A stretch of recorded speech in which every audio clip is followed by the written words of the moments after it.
Il s'agit du Porsche 912 de 1966, donc c'est quand même une des toutes premières. Les premières sorties étaient en 1965, et donc c'est une 912 d'origine américaine qui a été livrée en Californie à Los Angeles. Ensuite, elle est un petit peu montée puisqu'elle est partie à San Francisco en deuxième propriétaire. Et pour finir ensuite à Seattle, c'est là que sa carrière américaine s'est arrêtée puisqu'après elle est arrivée en Europe.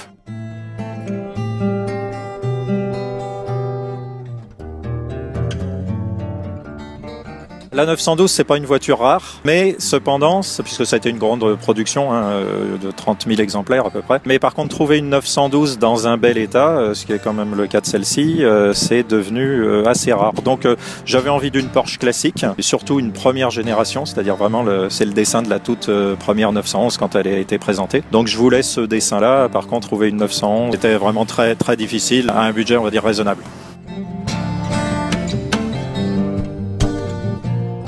Quand la 911 a été présentée en 63, en remplacement de la 356, c'est vrai que c'était une voiture qui était beaucoup plus chère, une auto fondamentalement nouvelle par rapport à la 356, et puis avec un 6 cylindres.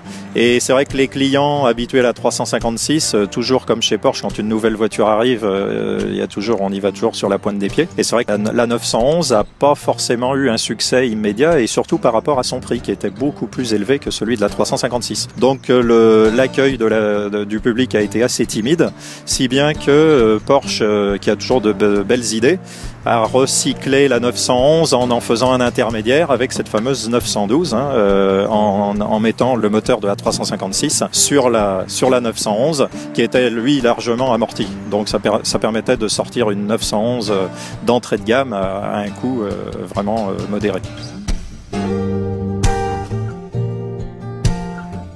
C'est évidemment un véhicule qui fait rêver. Son histoire, on pourrait en raconter pendant de longues heures sur la 911, mais c'est vrai que même comme on le disait tout à l'heure, si elle a été accueillie timidement par le public, c'est une auto, je pense, qui n'a pas d'égal en la matière, puisque c'est vraiment un véhicule intemporel par sa ligne, par sa philosophie. Et c'est vrai que cette année 2013, fêter les 50 ans, ça mérite vraiment d'être plus que mentionné.